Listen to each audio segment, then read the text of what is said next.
జుట్టే నా కళ్ళలో పాపం సార్ కూడా తెలియదు, నేను చెప్పలేదు, నేను ఇప్పుడు రివీల్ చేస్తున్నాను. జనవరి 1 రోజున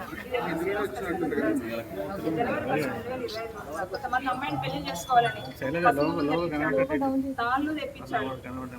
అది ఎవరితోటి తెప్పించిండు, ఎక్కడ తెప్పించిండు అనేది కూడా నా దగ్గర ఉన్నాయి. అంతేకాదు అతను ఒక క్యాన్ పట్టుకొని తిరుగుతాడు పెట్రోల్. ఆ 5 లీటర్ల క్యాన్ ఎక్కడిది, అందులో పెట్రోల్ ఎక్కడిది, వాడి దగ్గర ఉన్న క్యాన్స్ ఎక్కడిది, అవి ఎవరు ఇప్పించారు. అదే కాకుండా 5-6 బ్యాంక్ అకౌంట్స్ ఉన్నాయి, అవి ఎవరు ఇప్పించారు, ఎట్లా వచ్చినాయి, అన్ని నా దగ్గర ఉన్నాయి. ఒక ఆడ కూతురు తన పుస్తెలు కుదవబెట్టి లేదా అమ్మ డబ్బులేసింది, అమ్మాయి నేను చాలా చేసి ఏడ్చుకుంటూ మాట్లాడాను. అవన్నీ తొందరగానే సబ్మిట్ చేశాను. నేను అలాంటివి కూడా వాళ్ళు కూడా వస్తారు, బాధితులు నేను తీసుకొస్తాను. నేను గురువు గారు మా సారు వాళ్ళ సమక్షంలో ఇప్పుడు సమాజం మొత్తం ఉన్న డౌట్ ఒకటే, దానికి నిజంగా మంత్రాలు వస్తాయా, ఎందుకు ఆడవాళ్ళు ఇంత తొందరగా లొంగుతున్నారు అనేది డౌట్ ఒకటి ఉంది. అది నాకు డౌట్, ఎందుకంటే నేను కూడా తన దగ్గరికి వెళ్ళినప్పుడు తను ఉన్నాయి అని ప్రభావం చెప్పండి. అదేదో వశీకరణ అదేదో అంటారు కదా, సిగ్నేచర్ పెట్టడానికి గ్రీన్ సిగ్నేచర్ అంటే ఎందుకు పడిపోతున్నారు ఆడవాళ్ళు అదే మెయిన్ ఆలోచన.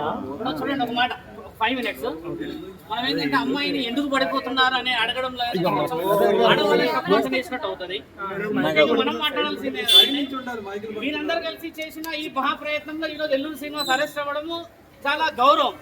ముఖ్యంగా ఏంటంటే తెలంగాణ పోలీస్ అధికారులు చేసిన చొరవతోని ఎక్కడో మధ్యప్రదేశ్ నుంచి తీసుకురావడము, వాళ్ళు రాత్రి బావాలంతా పేరెంట్ వాళ్ళకు కుటుంబాలు ఉన్నాయి కదా. మీరందరూ చేసిన ఈ ప్రయత్నంలో మీడియా సోదరులందరికీ కృతజ్ఞతలు, పోలీస్ అధికారులకి కృతజ్ఞతలు. ఇప్పుడు ఈ అమ్మాయి బయటకు వచ్చింది అని అంటే ముఖ్య ఉద్దేశం ఈవిడ ఏం చెప్తుందంటే, వేరే వాళ్ళు కూడా ఉన్నారు కానీ రావడానికి కొన్ని కారణాలు ఉండవచ్చును, నాకు జరిగినట్టుగా వేరే వాళ్ళకి జరగకూడదు. జనవరి 25కు ఈ అమ్మాయికి తాళి కట్టినట్టుగా వేరే వాళ్ళకి తాళి కట్టాడు అన్న ఆలోచన ఆయన చేశాడు. కొన్ని విషయ వివరణలు ఉన్నాయని ఈవిడ చెప్తుంది. అధికారికంగా ఏంటంటే ఆజాద్ గారు అడ్వకేట్ గారు ముందుకు రావడం చేత అన్ని విషయాలు ఆయన గారికి అప్పచెప్తాము, దాని ద్వారా మిగతా ఆడవాళ్ళకి ఎలాంటి న్యాయ నిర్ణయాలు జరుగుతుందని చెప్పేసి ఇప్పుడు మహిళా కమిషనర్ గారు అమ్మగారు తీసుకోవడమే కానీ, తెలంగాణ పోలీస్ అధికారులు తీసుకోవడమే కానీ, మిగతా న్యాయస్థానానికి సంబంధించిన విషయ వివరాలు కూడా ఒకటి చెప్పాల్సిన అవసరం ఉంది. ఇప్పుడు మోగిలా పోలీస్ స్టేషన్లో ఆయన ఒక కేసు నిమిత్తమే ఉన్నాడు, కానీ మిగతా వాళ్ళందరి నిర్ణయాలు తీసుకోవాల్సిన అవసరం ఉన్నది. ఇప్పుడు ఏంటంటే ఇక్కడ దాకా రావడానికి ఈ రోజు ప్రెస్ మీట్ పెట్టడం కూడా ముఖ్యమైన కారణం ఏంటంటే, మనకి కూడా ఒక అడ్వకేట్ ద్వారా అంటే ఆజాద్ గారు చేసిన ముమ్మరమైన వారం రోజుల ప్రయత్నంలో ఈ రోజు మనకు కూడా రుద్ర గారు ఒక కాగితం వస్తుంది డీజీపీ గారి నుంచి కానీ ఎస్పీ గారి నుంచి. కాబట్టి మనం ఆ రాధిక అనే అమ్మాయిని కూడా తీసుకొచ్చి మనకు కావాల్సిన విషయ వివరణలో మనము కూడా కేసులు పెట్టాము, ఎందరో ముందుకు వచ్చారు. కాబట్టి